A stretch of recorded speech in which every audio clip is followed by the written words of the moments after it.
Recent report has found that over 75% of new Amazon sellers are from China.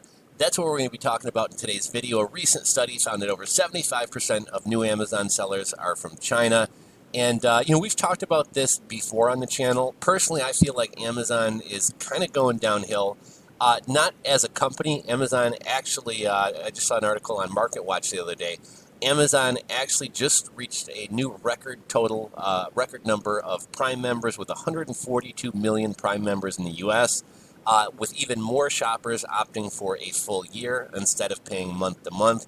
And I think even back in like 2016 or 2018 when I was making videos about Amazon, there was a statistic that I believe it was over 63% of U.S. households, not people, but households, had an Amazon Prime account. So now they've set record numbers. I'd be curious to know what that percentage is up to now. But as a customer, I just feel like Amazon has kind of gone downhill. I feel like kind of the heyday for Amazon was maybe like 2013 through 2016, 2017. And both as a consumer or a buyer as well as a seller, I've kind of started to separate myself from Amazon.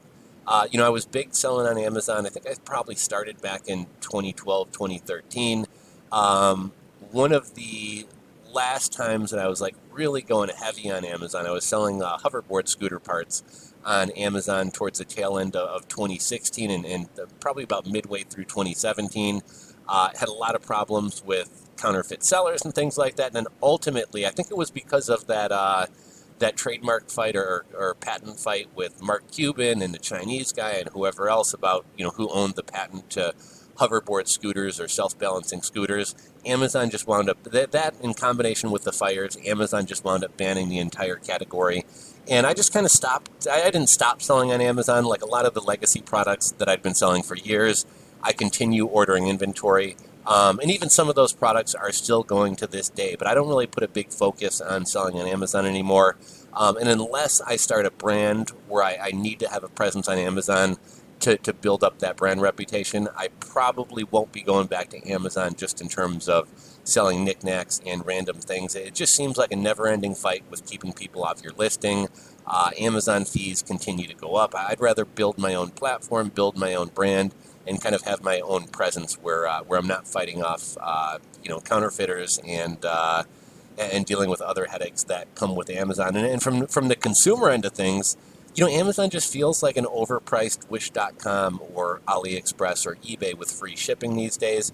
It used to be Amazon had a lot of quality items. Amazon had a lot of brands on them. Over the years, we've seen brands like Birkenstock not only pull off Amazon themselves, but tell Amazon, we don't want you selling our brand on Amazon. There's too many knockoffs. It's bad for our brand reputation, for the quality of our items. And a lot of those brands have started pulling off Amazon. And I've also noticed the prices seem to be going up on Amazon. The other day, I needed a couple of those drain wigs. They're like little flowers with like a dog tag type, metal rope string on it with little rubber nubs. And you throw them down your drain to catch your hair, and then at the end of the month, you pull it out and you drop a new one in there. I think they wanted like $15 for a 2-pack on Amazon, and I buy like 100 of them on AliExpress for like $8. But even if I go to Walmart, they're like $2 or $3 for a 3-pack or a 6-pack. So I just can't justify really shopping on Amazon anymore. I might sign up for Prime for a month around Christmas, just being lazy to order some gifts from people. But I'm not a huge fan of shopping on Amazon. But again, the company is by no means struggling. They just set a record number for Prime members. Let's take a look at this article. So again, this one comes from Market Pulse. It's titled 75% of new sellers on Amazon are from China. China-based sellers represented 75% of new sellers on Amazon in January, a significant increase from 47% in the previous year. While this hasn't yet impacted the GMV market share, domestic sellers are responsible for most of the total sales. It's a trend that has been accelerating for years. 75% of new sellers in the top 4 core Amazon markets, US, UK, Germany, and Japan, are all based in China. The percent is the average of 4 marketplaces according to Marketplace Pulse analysis of more than 40,000 Amazon sellers that joined those marketplaces so far in 2021. Each of those 4 marketplaces and 3 other European marketplaces, France, Italy, and Spain, and Amazon's other international platforms exhibit an identical pattern. Sellers based in China represented 47% of new sellers in January 2020 and 41% of new sellers in January 2019. The share has more than doubled on Amazon in the US from 28% in 2019 to 63% in 2021. Since March of 2020, more than half of new sellers in the US market were from China. And here's kind of a chart or graph showing that. And I don't know if you guys remember this, probably going back as far as 2016 or 2018. A lot of people were talking about Amazon had some kind of like undercover project called, I don't know, it's called like Operation Dragon or something like that. But essentially, Amazon wanted to build up a global shipping and logistics platform that would allow them to deliver items anywhere in the world in 2 days. That's kind of always been the plan. You know, have small U.S. sellers build up the platform, build up the inventory, then either Amazon takes those products, the best-selling products, from internal data, which we learned about a while back. You know, Amazon is using your data to compete against you, then Amazon rolls out an Amazon Basic product, or they just bring more Chinese on the site to kind of dominate the marketplace. But, you know, from Amazon's perspective, why have a guy in the U.S. order stuff from China, have it shipped to the U.S., pay duties, pay fees, mark it up, and then sell it to Americans when you can just bring a bunch of Chinese people onto the marketplace and sell it directly to Americans? And the Chinese sellers are realizing that they don't need to sell to Walmart for pennies. They can build their own brands and sell direct to consumer. Previous estimates put China's share of Amazon's GMV at 30 to 40%, and that on most marketplaces. There are few international sellers present except for those from China. For example, few US-based sellers on Amazon in the UK or Germany, but China-based sellers on Amazon marketplaces. Amazon didn't create the market, nor is it alone in it, but it was one of the companies. The list also includes Wish, AliExpress, and others that 5 years ago or earlier realized the future. One of the themes is Chinese factories who made stuff for Walmart and the likes for the past 20 years now realize they have a shot at building a brand themselves and selling directly to the world without the intermediary. And we are that vehicle, Sebastian Gunningham, Senior Vice President of Amazon Marketplace at the time, in an international email from 2015 released by the House Judiciary Committee. However, the Amazon sellers industry is bifurcated between China and the rest of the world. For example, most software tools popular in the US have little reach in China, let alone Chinese language translation and vice versa. The rapidly expanding seller acquisition market also avoids sellers outside the US markets. Due to the language barrier, there is virtually no overlap in content like courses and conferences, and employee talent rarely mixes between the markets. For Chinese brands, Amazon is the most efficient direct-to-consumer platform to reach the US and European shoppers. Last year, the Universal Post Union slashed the subsidy that enabled low-cost, small package shipping from China to the US, doubling shipping prices overnight. But sellers on Amazon primarily rely on FBA warehouses, shipping containers worth of products to the U.S. rather than each order directly to consumers.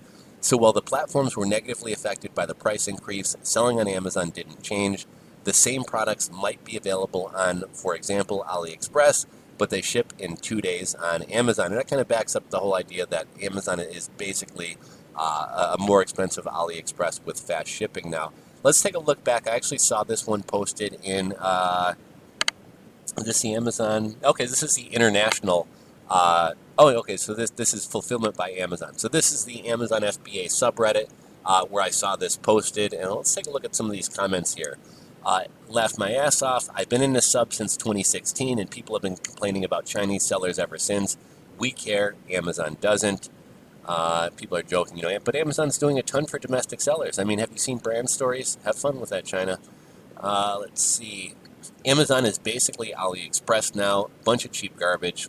It's so sad you can't order brand labeled product with confidence that it's authentic. And that is unfortunate. You know, anytime I'm going to buy a brand name item, very rarely will I buy it on Amazon because Amazon does have a huge problem with counterfeits. Same thing with like vitamins and supplements. You know, Amazon would be a convenient place to buy them, but I always buy them from either local shops or independent online sellers because pretty much every time I've ever bought them on Amazon, they've been expired. And I know recently, well, probably within the past year and a half, Amazon had to come out and make an announcement basically telling everybody don't take any probiotics that you bought from Amazon because they were knockoffs. I'd venture to guess 98% of all sellers are Chinese. Amazon had a huge push to get Chinese sellers on a few years back. They succeeded. The marketplace became more eBay-like. I would definitely agree with that. I sell products that aren't exactly easy to fake or counterfeit. Not a sexy product like a handbag or something. Now I deal with so many counterfeit sellers on a daily basis from China, it would make your head spin. Lay with dogs, get fleas. Let's see, you produce these yourself or in China? I ask because I 3D printed products. I've had some copycats, but nothing monumental. I do think my days are numbered, though, just trying to make some money while I can. And kind of towards the end of me being heavy on Amazon, that was kind of my attitude, right? Like, you can't really build up a brand, you can't really build up a product on Amazon. Eventually, either Amazon's going to come for you or a Chinese seller will. So you just kind of got to get in there and make your money before everybody else hops on something. I sell someone else's products. They are commodities. Think of something like car parts or fan belts or some random screw-in parts. Ford-branded fan belts are obviously more than third-party fan belts, so the counterfeiters make their own, throw it in a Ford bag, and sell it as authentic. I report the seller, they get shut down. The next day, a seller with a similar name shows up selling the same product. Rinse, repeat, whack-a-mole. And then Pat Saber says they're basically waiting for the seller who gets lazy and doesn't report them. Let's see. I was doing well selling 3D printed products for a while. Eventually, the Chinese moved in with an injected molded copycat. Unfortunately, there was no way for me to compete at that price point. Just make money while you can and be thinking about your next idea. And that's something frustrating, right? Like, you can make money on Amazon, but it just gets frustrating when you're constantly having to be on the lookout for the next product, jumping from one thing to the next, as opposed to kind of building a brand or something sustainable, which you can do off of Amazon. That's not breaking news. They're flooding the market with cheap, low-quality products and making it harder for the other new sellers to break in, not to mention the scrupulous tactics they employ to acquire reviews. Amazon seems to have lost all control. That definitely is true. I bet you here on this Rules for Rebels channel, in my email, I probably get 3 to 6 inquiries a day from Chinese sellers like, hey, would you like to make a video about my spice rack? Hey, would you like to make a video about my flashlight? I'm constantly getting hit up, and it's really weird because I'm not a review channel. I oftentimes will email back, and I'll be like, you realize, like, I don't do product reviews. That wouldn't really fit here, but, you don't hear back from them. But let's see. I have a shallow moat around this. I sell lots of medium to low demand products that have consistent sales. Not much motivation to copy it. It would be hard for anyone to come in and copy an entire catalog. Not surprised, to be honest. Banking on the virus they released, I see. Let me guess what you call it, a Chinese virus. Shakes my head. And then we'll quickly touch on this. Amazon Prime member total reaches 142 million in the U.S., with more shoppers opting for a full year.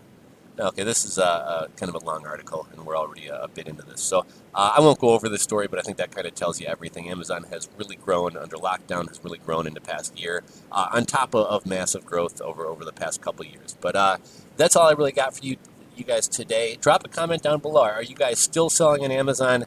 Have you gotten sick of Amazon? How is it with copycats and people hopping on your listing? Curious to hear anything. Let's see if we got any comments here. Okay, so let's take a look at these comments and we'll sign off. I quit using Amazon years ago. I use their site for full research reviews. Then I look up the retailer's home site and order, or look for a smaller place. I'm never in a hurry. Apart from the lack of clarity about the number of paid memberships as opposed to members, there's also a fact that hashtag cancel Amazon has become a thing in mid-January 2021 after Amazon booted certain free speech companies off their AWS platform. Number of paid Prime memberships will very likely suffer as a result of this campaign, which has not started yet at the time of the purported 142 million memberships. I honestly don't think that'll have a big effect on Amazon. Everybody hates Amazon. Everybody hates Jeff Bezos. He's like a real-world supervillain. But ultimately, at the end of the day, everyone is still signing up for Amazon and using Amazon. So I really don't see people fleeing Amazon. I think Amazon is miscounting the number of Prime memberships. Their 150 million number is not the number of paid memberships, but rather the number of adults that share in a small number of paid memberships. So I guess that's kind of getting back to what I mentioned earlier about the percentage of Amazon Prime memberships per household actually versus per person or per adult.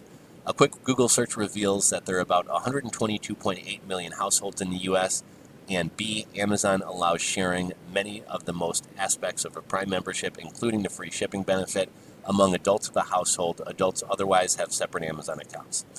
CIRP estimates that there are 142 million Prime members in the U.S.